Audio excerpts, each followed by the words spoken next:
Hey guys, so today I wasn't even planning on doing a video for you guys. I was cleaning my house. I have the vacuum sitting out right here in my bedroom, and I was just hit with an overwhelming amount of emotion. Today I kind of have that song, House That Built Me by Miranda Lambert on my mind, and that song pretty much always turns the waterworks on for me because that song is like pretty close to a lot of feelings that I have right now in my mid-20s and what I felt when I was younger, my childhood and stuff. It's really a relatable song for me. I relate to it. Anyway, I just kind of wanted to make this video about, I should probably get tissue because, yeah, my tears are like, blah, blah, blah. So I'll be right back. So hopefully that wasn't too embarrassing starting off my video with crying. But anyway, I just wanted to make this video kind of about what to do when you are feeling sad, when you're in your deepest, kind of darkest moments. This week has really been a stressful week for me. I don't know why. I think it's because I've had my finals going on for graduate school, and my brother just got married on Saturday, my oldest brother, which I'm very, very happy about. Anyway, and I'm not like a total mess right now. It's just a lot of emotions, and I'm not really ashamed to show that to you guys because it's life, it's life, and it's what happens. And anyway, so I wanted to, kind of give you guys just what I tend to do when I need to cheer myself up or feel happy or, pull myself out of a rut, kind of, when you just have one of those days where you just wake up and you're like, oh, I really don't want to get out of bed, I think the holiday season coming up adds to the stress for a lot of people, and, you have a lot to do and a lot of family obligations, and, while everyone loves spending time with their family, I know I do, it is hard to, make time for everything and make sure everything gets done and make sure people are going to be happy. So what do I do when I'm feeling at my deepest, darkest, lowest points, which just probably isn't the best example because I'm sitting here crying, but I think crying is honestly one of the best things you can do. Sometimes you really, really do need to take a moment to just kind of go be by yourself, maybe take a walk or just go to your room or whatever, and honestly let tears come out of your eyes, because it's scientifically proven that when we cry, like, chemicals are released through our tears that they don't show up really any other time. If you just get something in your eye or something, the same chemicals don't come out from that as when you cry. Obviously, if you feel like you're crying every single day and no matter what you're doing, you're not feeling happier, then you probably should go consult an expert, a doctor or something. I'm definitely not an expert, so if you're watching my video and looking for like a medical opinion, I don't have it. I'm not going to be able to give that to you, but I mean, I'm a big fan of going out and getting counseling or any kind of thing like that, therapy. It's really good. I've done it throughout my life, and I think that most people, if you ever feel like you need it, you should definitely go get it. It can't hurt you. It's better to go than not to go. So, but if it's just one of those days where you just feel really sad for some reason, I think that crying really can sometimes, after you're done crying, you could feel like, wow, I feel so much better. I feel like I can go and finish what I was doing or figure out my problems once you have that cry. And, I mean, you don't always have to go in your room by yourself and cry. You can, of course, always have a friend or family member there and have them kind of be your shoulder to cry on and stuff, but I think that it's important. Part of the process of feeling happy is sometimes you have to cry. The other thing is, I think it's just finding inspiration in small things, surrounding yourself with things that inspire you. One of the things that I really like is this book called Don't Sweat the Small Stuff, and it's by Richard Carlson, who I actually read. I haven't read this whole book yet, but I've been reading small tidbits, and I've been going back and forth on different parts of the book and stuff, and I actually have read parts of it because someone I knew had the book, and I read some of it. And anyway, the guy that wrote this book is no longer living, which is really sad because he sounds like he was an awesome person by all the wisdom that's in this book. But it's just like little tidbits of things that you can, it's only like 1 or 2 pages, maybe 3 for each little thing. And one of the ones that really, really hit me was this one on page 19 of this book. It's actually lesson number 6. And it's telling you, remind yourself that when you die, your in basket won't be empty. So basically, you're always going to have like eggs in your basket of things to do, That's something really important for me to remember because I'm such a person that I like to have a to-do list every single day and make sure that I cross like everything off my to-do list. And if I don't cross everything off my to-do list, like I freak out, I panic, I start feeling like, oh, I failed, and it's important for me to remember that no, you are allowed to have things left over on your to-do list from the day before, Most people should reach their goal should be like to get 60% of the things on their to-do list done for that day, and the other 40%, it's okay to carry it over to the next day and add it onto your to-do list for the next day. I mean, that's how most people are going to actually accomplish, anything. If you try to get everything done on your to-do list, you are going to literally drive yourself nuts. And so I just have to constantly remind myself of that. And that's what chapter 6 kind of tells you, is like, you're supposed to have something in your to-do list all the time, or your basket. You're supposed to have eggs in your basket at all times. It's just going to happen. Even if you were to cross off everything on your to-do list, pretty soon you're going to look around and you're going to have something else being added to your to-do list. It's just impossible. And the day that you die, and the day that your life is over on this planet, you're probably going to leave things unfinished, and there's probably going to be some loose ends that you forgot to tie up. Life will go on because other people will finish what your job is. They'll finish it for you. Life will go on. So another thing is just finding joy in the small things.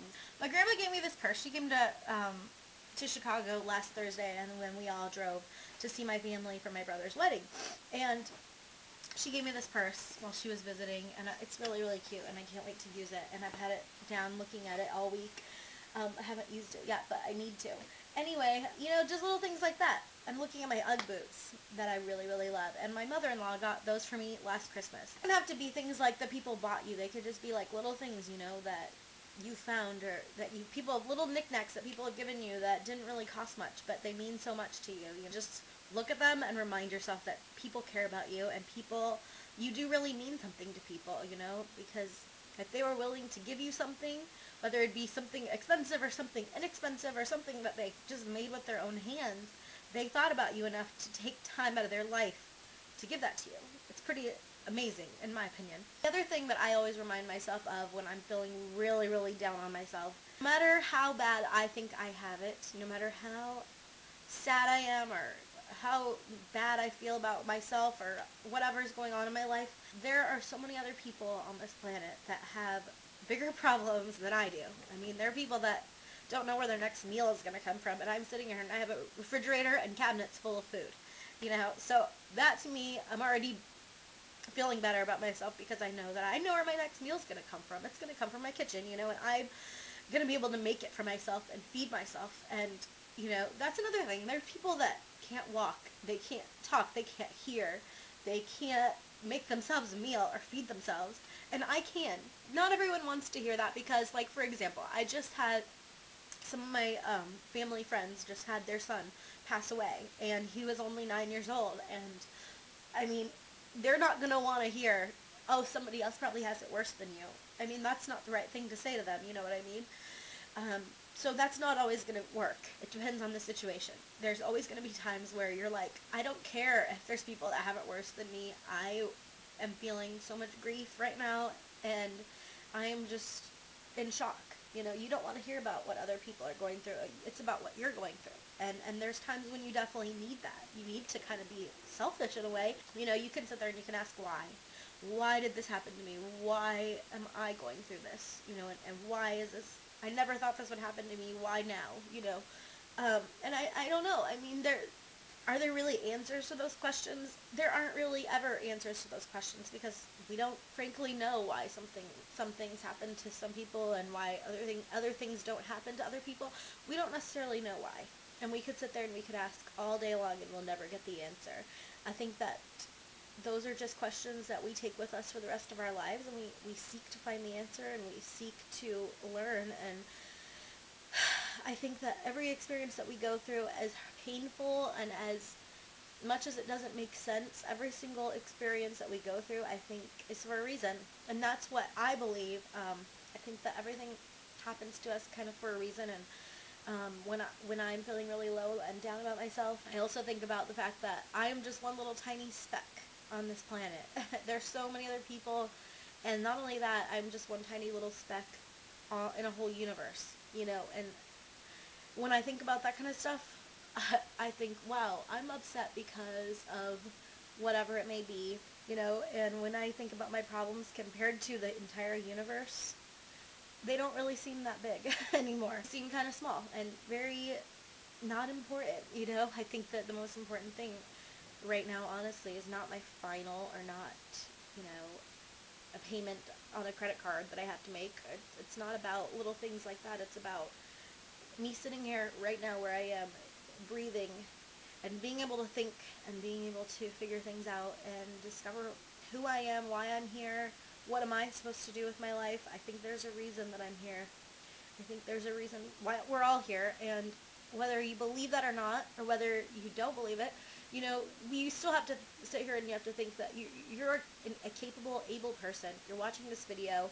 What are you going to do now? What are you going to do with your life? How are you going to make society better? What are you going to do, you know, to impact the world?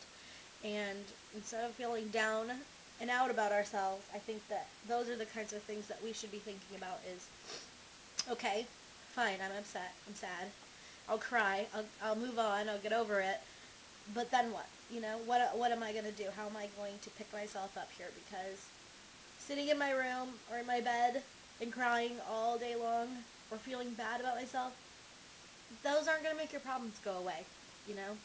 The problems aren't going to go away that way. You actually have to get up and take action, and you actually have to do things. If you ever get to the point where you don't feel like you can get out of bed, or you don't feel like you even want to do things, then that is definitely the time when I would suggest, you know, going to the doctor and finding out what's going on. But you should be able to pull yourself out of bed, and you should be able to figure out what the next step for yourself will be. If you're having trouble with that, yeah, see a doctor. This was kind of a rough video because I'm sitting here and I'm crying. But like I said, I think that's something that we all need to do sometimes. We all need to cry sometimes. We all need to talk about our problems sometimes.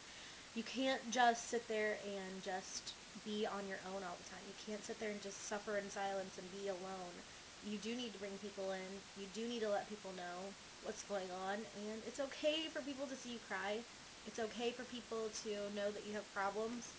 We all do. We all have problems. We all have things that we're struggling with and that we're suffering with. And if we told more people, I would guarantee that you'll find out that they have problems that you didn't even know about. And they probably needed somebody to talk to also. So, I hope these tips helped you guys with anything, whatever this video is about, you know, how to pick yourself up and not be sad. And try to be happy as we can, because I think that we should try to be happy, but we should be genuinely happy. We shouldn't just put on a fake smile because we think that that's what we should do. We should be genuinely happy, and it is possible to be that way, but you do have to take the proper steps to get there. So anyway, I will talk to you guys in my next video. Bye.